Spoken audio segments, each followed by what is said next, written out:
नमस्कार, आप the Bihar plus देख रहे हैं। मैं हूं परमवीर सिंह। क्या लालू प्रसाद यादव को एआईएमआईएम से डर लग रहा है? आखिर लालू प्रसाद यादव असदुद्दीन ओवैसी की पार्टी को बिहार महागठबंधन में क्यों शामिल नहीं कर रहे हैं, जबकि एआईएमआईएम बिहार महागठबंधन में शामिल होने के लिए बेचैन है? और कल पटना में एआईएमआईएम के बिहार के अध्यक्ष अख्तरुल इमान जो हैं वो गाजे बाजे के साथ तेजस्वी यादव से मिलने के लिए उनके आवास पर पहुंच गए थे और उसका वीडियो भी खूब सोशल मीडिया पर वायरल हो रहा है। और लोग कह रहे हैं कि देखिए किस तरह से एआईएमआईएम का बेइज्जती लालू प्रसाद यादव का परिवार कर रहा है।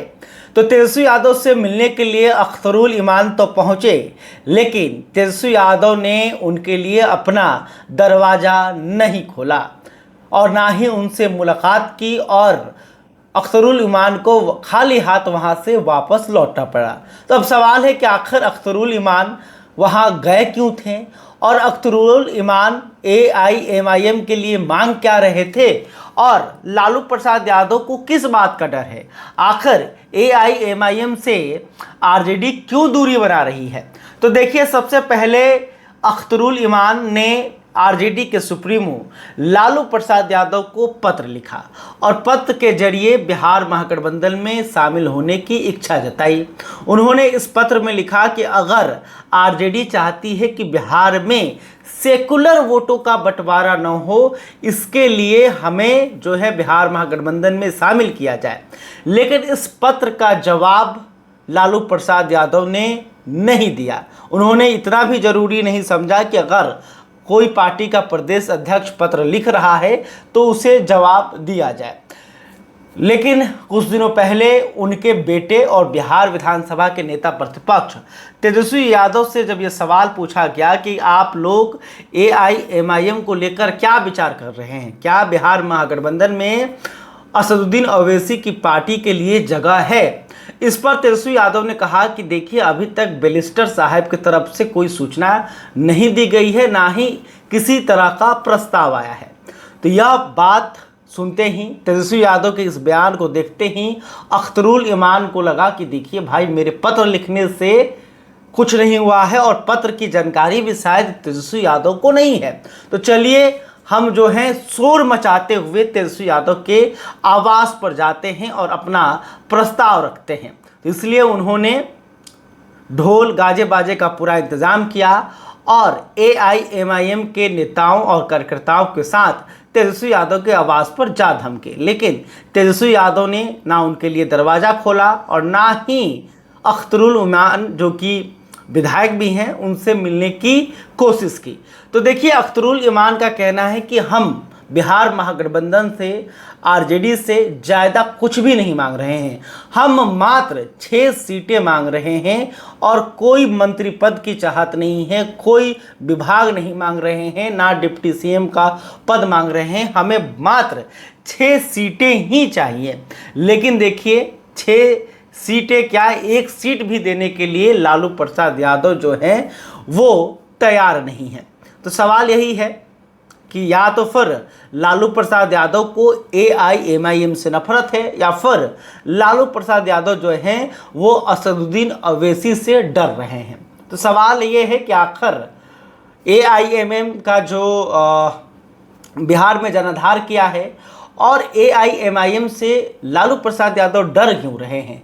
अगर बिहार महागठबंधन में एआईएमआईएम को शामिल नहीं किया जाएगा तो फिर ओवैसी बिहार में क्या कुछ कर सकते हैं? तो देखिए, लालू प्रसाद यादव को एक बात का डर बहुत सता रहा है। लालू प्रसाद यादव को लग रहा है कि अगर मैंने असदुद्दीन ओवैसी की पार्टी एआईएमआईएम को बिहार महागठबंधन में शामिल कर लिया, आरजेडी के साथ गठबंधन कर लिया, तो बिहार के मुसलमानों को यह मैसेज आएगा कि उन्होंने भी एआईएमआईएम को बीजेपी विरोधी मान लिया है और कहीं ना कहीं बिहार के जो मुसलमान अब तक आरजेडी और कांग्रेस को वोट करते आ रहे थे वो एआईएमआईएम के साथ पूरी तरह से जा सकते हैं, या फिर ये कह सकते हैं कि बिहार के मुसलमानों का भी नेता असदुद्दीन ओवैसी बन सकते हैं। इस बात का डर है, यानी कि उनका जो वोट का समीकरण है, जो वोट बैंक है, वो टूट सकता है। और लालू प्रसाद यादव की राजनीति जो बिहार में है वो एमवाई समीकरण के सहारे ही टिका हुआ है। एमवाई मतलब एम से मुस्लिम, जिनकी बिहार में 17% आबादी है, वाई से यादव, जिनकी बिहार में 14% आबादी है। इन दोनों बड़े समुदाय और जाति के कारण जो है आरजेडी अब तक एनडीए से टकरा रही है और बिहार में ठीक ठाक स्थिति में रहती है। तो लालू प्रसाद यादव अपने कोर वोट बैंक से रिस्क नहीं लेना चाह रहे हैं, इसलिए वो चाहते हैं कि एआईएमआईएम जो है वो बिहार महागठबंधन से दूर रहे और पहले की तरह ही ओवैसी को बीजेपी का बी टीम बताते रहें और मुसलमान वोटों को जो है आरजेडी के पाले में रखें।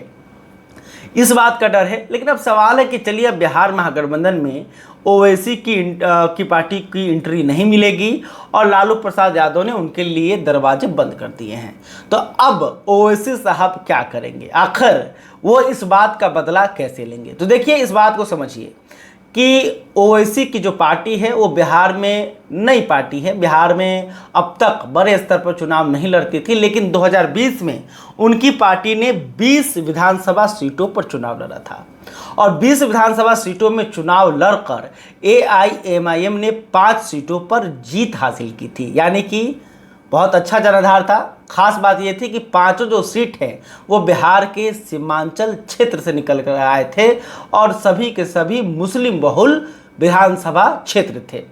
तो इससे साफ पता चलता है कि बिहार के मुसलमानों में एआईएमआईएम का जो प्रभाव है वो बढ़ रहा है। और 2020 में एआईएमआईएम जो है ना ही बिहार महागठबंधन में थी और ना ही एनडीए के पक्ष में थी, बल्कि एआईएमआईएम ने बिहार में थर्ड फ्रंट बनाया था, जिसमें मायावती की पार्टी बीएसपी और उपेंद्र कुशवाहा की जो तत्कालीन पार्टी थी आरएलएसपी ये शामिल थी, बाकी और कुछ छोटी पार्टियां थी। तो थर्ड फ्रंट बना था और थर्ड फ्रंट में ही एआईएमआईएम ने 20 सीटों पर चुनाव लड़ा और 5 सीटों पर जीत हासिल की। हालांकि जो 5 विधायक थे उसमें से 4 विधायक ने बाद में चलकर पाला बदल दिया, ओवैसी साहब को धोखा दिया और तेजस्वी यादव का हाथ उन लोगों ने पकड़ लिया। लेकिन एक विधायक रह गए, अख्तरुल ईमान, जो कि बिहार एआईएमआईएम के प्रदेश अध्यक्ष हैं और असदुद्दीन ओवैसी के मजबूत सिपाही माने जाते हैं। तो अब क्या प्लान है? तो अब जो प्लान है, ओवैसी बिहार में 100 सीटों पर चुनाव लड़ना चाह रहे हैं। 100 सीटों पर एआईएमआईएम जो है वो चुनाव लड़ने की तैयारी कर रही है और लिस्ट उम्मीदवारों का बन रहा है, जिससे जल्द ही एआईएमआईएम के प्रमुख असदुद्दीन ओवैसी को भेज दी जाएगी।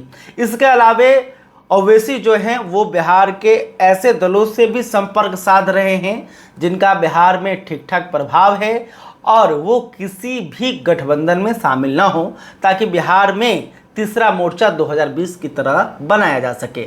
तो एआईएमआईएम जो है वो अब लालू प्रसाद यादव और आरजेडी से बदला लेने को तैयार हो रही है और इसकी तैयारी मजबूती से चल रही है। खबर यह है कि कुछ दिनों के बाद ही ओवैसी का जो है बिहार में ताबड़तोड़ रैलियां होने जा रही है और जल्द ही असदुद्दीन ओवैसी जो हैं अपने उम्मीदवारों के नाम भी फाइनल कर देंगे और सभी विधानसभा क्षेत्र में जाकर चुनाव प्रचार करेंगे। तो देखिए, बिहार में करीब 80 विधानसभा सीटों पर मुसलमानों का प्रभाव देखने को मिलता है। 45 सीट ऐसी है जहां पर 20% से अधिक मुसलमानों की आबादी है, यानी कि 45 सीटों पर यह किसी को चुनाव हरा सकते हैं, किसी को चुनाव जिता सकते हैं। वहीं सीमांचल के कई सीटों पर मुसलमान वोटरों की आबादी जो है काफ़ी अधिक है, यह एक तरफा जीत हार तय कर लेते हैं। तो इन्हीं मुस्लिम बहुल सीटों पर असदुद्दीन ओवैसी की नज़र है और यह कंफर्म है कि इन 80 सीटों पर तो एआईएमआईएम उम्मीदवार देगा ही देगा और एआईएमआईएम जब उम्मीदवार देगा तो फिर बिहार के मुसलमान जो हैं भ्रमित हो जाएंगे कि आखिर वोट किसे दें।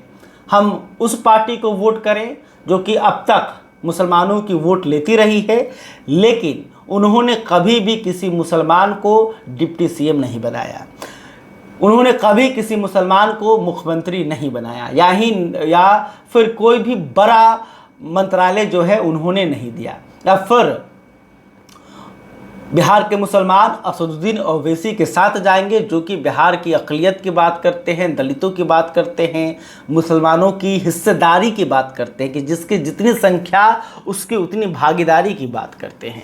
तो अब बिहार के मुसलमान, अगर खास करके युवाओं को देखा जाता है कि वो असदुद्दीन ओवैसी को काफ़ी पसंद करते हैं, तो अगर बिहार के मुस्लिम वोट बैंक में ओवैसी सेंध लगाने में कामयाब हो जाते हैं तो फिर महागठबंधन के लिए बड़ी चुनौती साबित हो सकते हैं।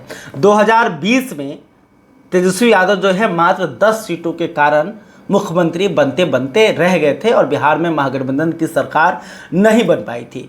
तो देखिए, अगर ओवैसी जो है 5-6 जीत लेते हैं और 5-6 गड़बड़ा देते हैं, यानी कि 5-6 ऐसे सीट जहां पर तो चुनाव नहीं जीते लेकिन हरा दिए, तो फिर 2020 में जो हुआ था वैसा ही होगा और तेजस्वी यादव का जो सपना है वो पूरा होते होते रह जाएगा। तो देखना होगा कि बिहार के मुसलमान जो हैं वो क्या फैसला करेंगे और ओवैसी जो हैं लालू प्रसाद यादव से आखिर किस तरह से बदला लेंगे। खैर, अभी तक आपने हमारे चैनल को सब्सक्राइब नहीं किया है तो तुरंत कर लीजिएगा।